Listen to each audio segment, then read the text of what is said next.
मावगिरिनि बिथोन बादियै आं दिनैनि मान बिलाइखौ फरायनो सिगांबाय। मावख' बिजनी जिल्ला बर' थुनलाइ आफाद गाहाय मावख' लकेश्वर ब्रह्म गोसोखांसालि बिजनी दैथायगुलि बिजनी जिल्ला चिरां बिटिआर आसाम पिन 783390 गायसंनाय बोसोर 1990 मान बिलाइ निसिम मुसे प्रशांत गयारी बिफा हरेन चंद्र गयारी बिमा मृणालिनी गयारी सुदेमपुरी वर्ण से बिजनी नगर दैथायगुलि बिजनी जिला चिरां बिटिआर आसाम पिन 783390 मानव गेदेर गिबियावनो बिजनी जिल्ला बर' थुनलाइ आफादनिफ्राय नोंथांनिसिम 2023 इंराजि गोदान बोसोरनि गाहाम अनसायनायखौ बावहरबाय।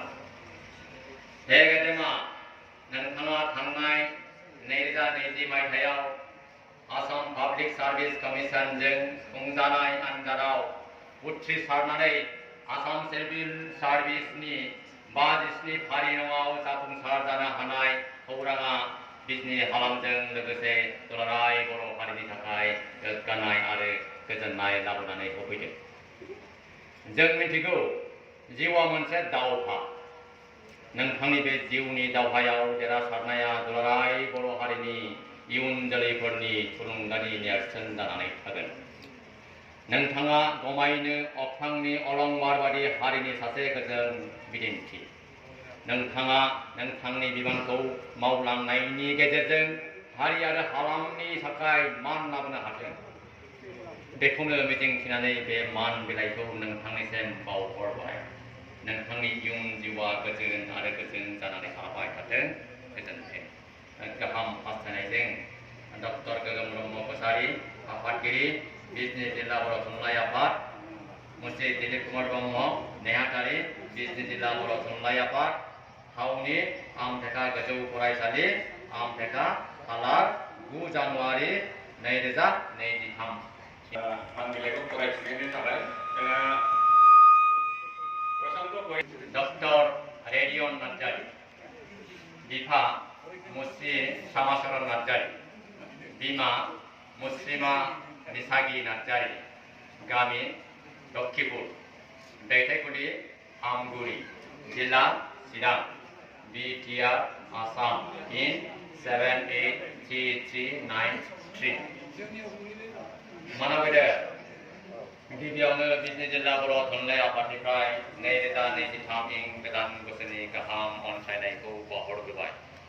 हे गेदेमा नोंथाङा गुवाहाटी मुलुगसोलोंसालिनि जारिमिन बिफाननिफ्राय ए हिस्ट्री अफ द बड' साहित्य सभा आयदानि सायाव बिजिरसंनायनि हाबा मावनानै 2021 मायथाइयाव जाफुंसारै PhD डिग्री आवथायनो हानायाव बिजनी हालामजों लोगोसे दुलाराय बर' हारियानो गोजोननाय आरो गोग्गानाय मोनदों। जिउआ मोनसे दावहा। गोब्राब नाजानायनि गेजेरजों नोंथाङा जि हाबाखौ मावफुंबाय बियो गमायनो बाख्नायथाव। नोंथांनि बे जाफुंसारनाया इयुन जोलैनि थाखाय गोसोखांथाव बिदिन्थि आरो थुलुंगा जागोन। नोंथांनि बे जाफुंसारनाया हारि आरो हालामनि थाखाय मान लाबोनानै होफैबाय। बेनि थाखाय आफादनिफ्राय नोंथांनिसिम बे मान बिलाइखौ बावहरबाय। नोंथांनि इयुन जिउआ अराय गोजोन आरो गोजोन जाथों। गोजोन्थों। गाहाम हास्थायनायजों डक्टर गोगोम ब्रह्म कसारी आफादगिरि बिजनी जिल्ला बर' थुनलाइ आफाद मुंसे दिलीप कुमार ब्रह्म नेहाथारि बिजनी जिल्ला बर' थुनलाइ आफाद थावनि आमथेखा गोजौ फरायसालि आमथेखा खालार 9 जानुवारि 2023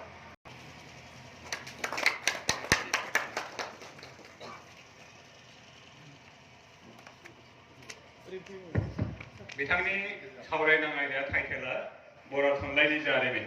बर' थुनलाइ आफादनि सायाव बर' थुनलाइ आफादनि जारिमिनखौ बिजिरनानैनो बिथाङा बिजिरसंनाय हाबाखौ मावदों।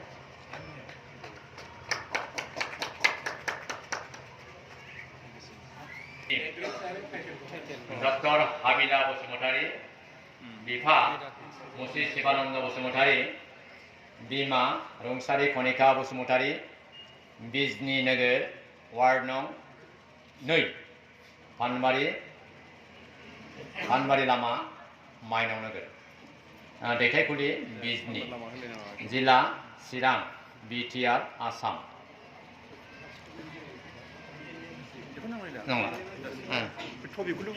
टपिकआ बिथांनि जेनाखि डक्टर उपाधि मोननायनि जेनाखि टपिकमोन बेयो नेशनेल इन्स्टिट्यूट अफ टेक्न'लजिनि कम्पिउटार साइन्स एन्ड इन्जिनियारिं बिफाननिफ्राय method to maximum the life time of wireless sensor network using single sim, Guwahati इउनिभार्सिटिनिफ्राय IIT फरायजोब्बासो मिथिगौमोन, ओंखायनो फरायजाबाय। बिथां हाबिला बसुमतारीया जों मिथिगौ खनिका बसुमतारीनि फिसाजो, बिनि नखरा बर' आइजो अनसाय आफादनि मोनसे समनि आफादगिरि रुंसारि खनिका बसुमतारी, बिथांनि अनजालि फिसाजो।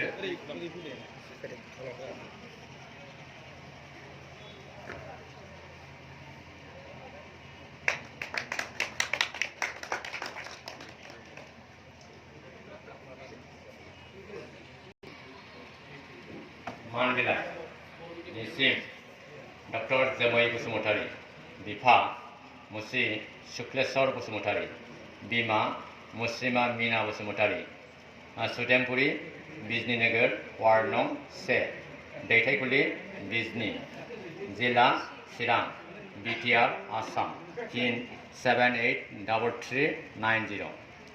मानव गेदेर, गिबियावनो बिजनी जिल्ला बर' थुनलाइ आफादनिफ्राय 2023 इं गोदान बोसोरनि गाहाम अनसायनायखौ बावहरग्रोबाय।